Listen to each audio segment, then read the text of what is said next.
kita tafadhal. Allahumma shalli ala sayyidina Muhammad.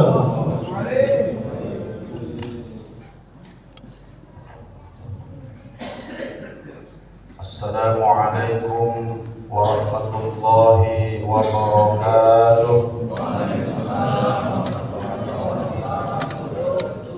Bersyukur kita kepada Allah Subhanahu wa ta'ala dengan mengucapkan alhamdulillahi rabbil alamin. Bersalawat kita kepada baginda Rasulullah sallallahu alaihi wasallam dengan mengucapkan Allahumma salli ala sayyidina Muhammad wa ala ali sayyidina Muhammad. Hamba-hamba Allah yang dimuliakan, segenap jamaah Masjid Jami' An-Nur, wabil khusus Ketua DKM serta jajarannya yang saya hormati dan saya muliakan. Alhamdulillah, ini malam-malam Nuzulul Quran. Kita diingatkan oleh Allah Subhanahu wa ta'ala melalui momen Nuzulul Quran ini kita harus kemana? Dalam 12 bulan sudah berapa kali kita khatam? Atau justru Al-Quran selama ini terpampang di atas lemari kita, terpampang di atas televisi kita, cuma dipandengin doang. Maka momen Nuzulul Quran ini kita kembali yuk bersama-sama untuk mengkaji Al-Quran, bersama-sama untuk membaca Al-Quran, tilawatil Quran, supaya jangan jauh-jauh dari Al-Quran. Adik-adik yang nanti bisa menjawab, saya kasih hadiah. Al-Quran itu ada berapa juz? 30. Anak-anak, bukan anak tua. Nah, hari itu dia ajarin omnya itu. Ada berapa juz? Angkat tangan, ada berapa juz? 30. 30. Ada berapa surah? 114 surat. Terusin. Ada berapa surah? Nah, anak tua mana anak tua? 114 surah. Ada berapa ayat? 1400. Oh, anak tua tuh bisa. Ini baru kasih hadiah pertanyaan terakhir ini. Ada berapa huruf? Nah, menurut Ibnu Katsir 321.180 huruf. Ibnu Katsir. Ibnu Atha 323.015 huruf. Kalau nggak percaya hitung dewek. Mumet. Hamba-hamba Allah yang dimuliakan, Nuzulul Quran, setiap umat ini memiliki kitab sucinya masing-masing. Setidak-tidaknya yang dianggap suci oleh pemeluk masing-masing. Orang Nasrani punya kitab suci namanya apa? Injil. Orang Yahudi punya kitab suci namanya apa? Taurat.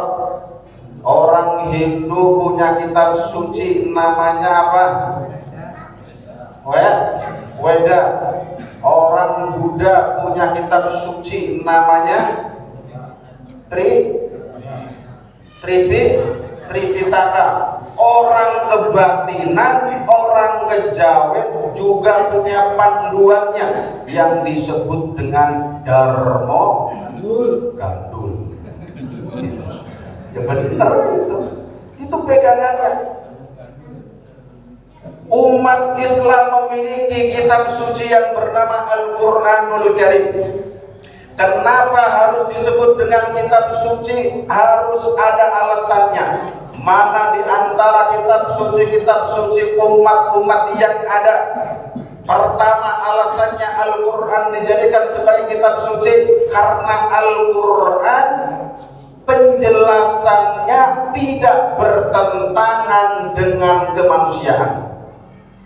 Jadi sejajar dengan tabiat manusia itu sendiri, tidak bertentangan dengan kemanusiaan.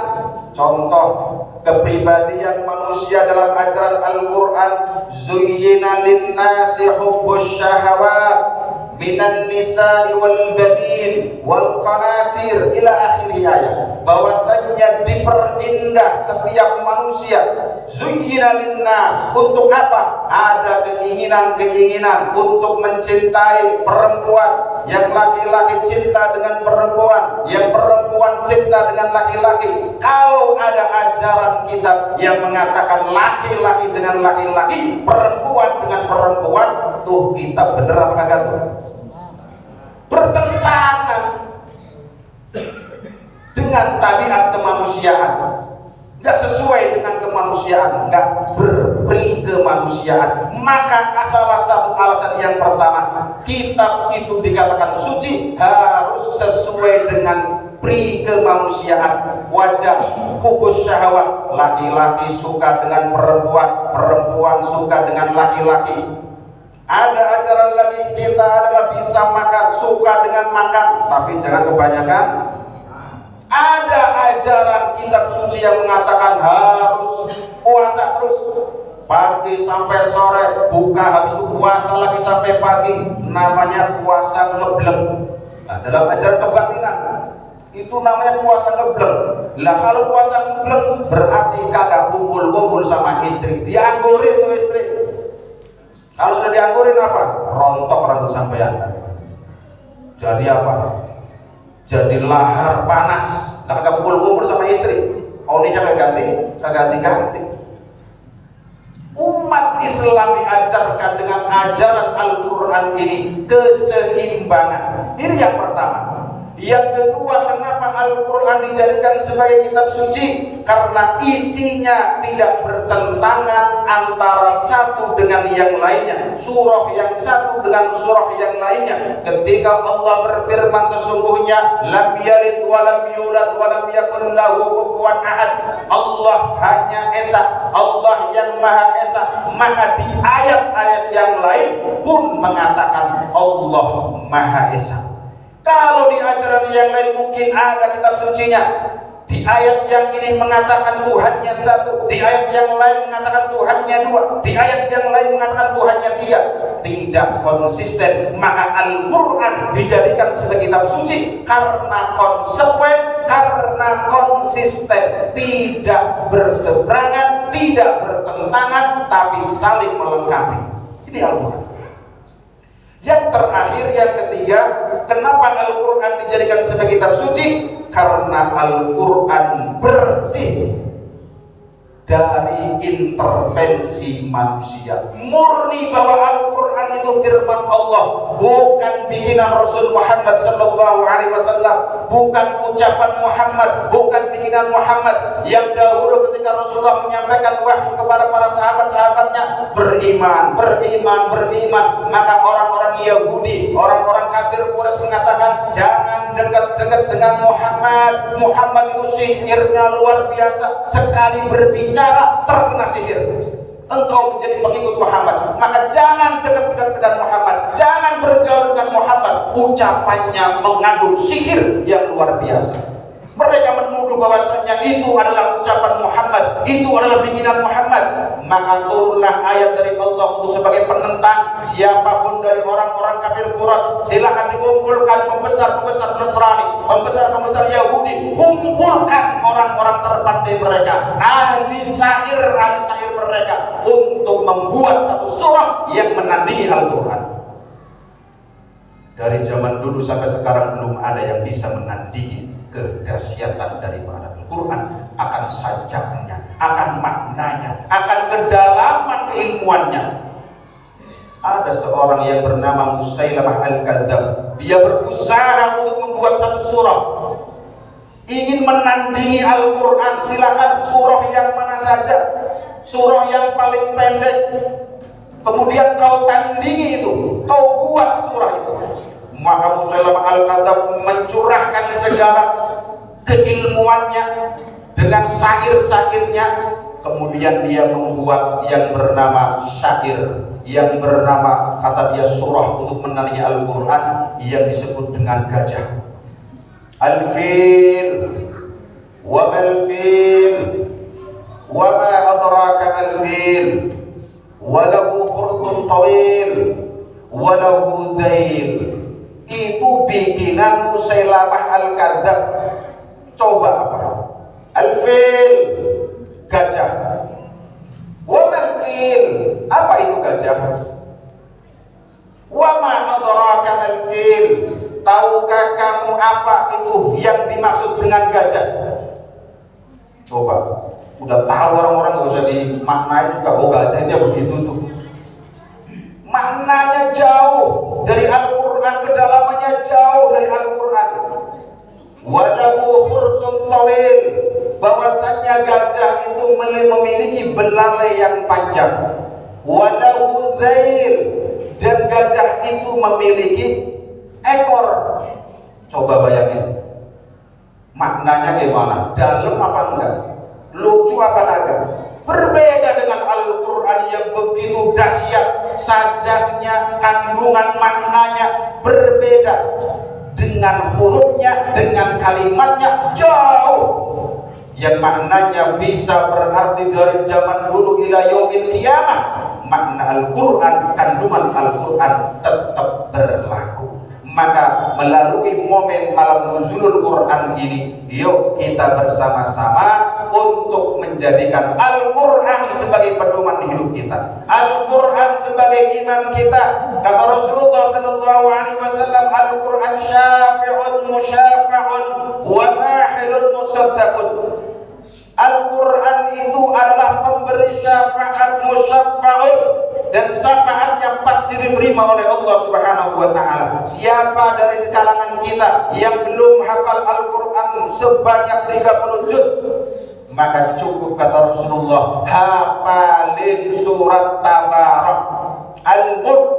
Siapa yang mengistiqomahkan surat Al-Mulk, kalau dia tidak hafal tapi dia baca sebelum tidurnya, setidak-tidaknya setiap sehari semalam dia membaca surah Al-Mulk, maka surah Al-Mulk itu yang akan kelak akan menolong kita, mendampingi kita ketika kita dimasukkan dalam alam kubur. Dijaga oleh surah Al-Mulk kita. Kita tidak usah menghafal.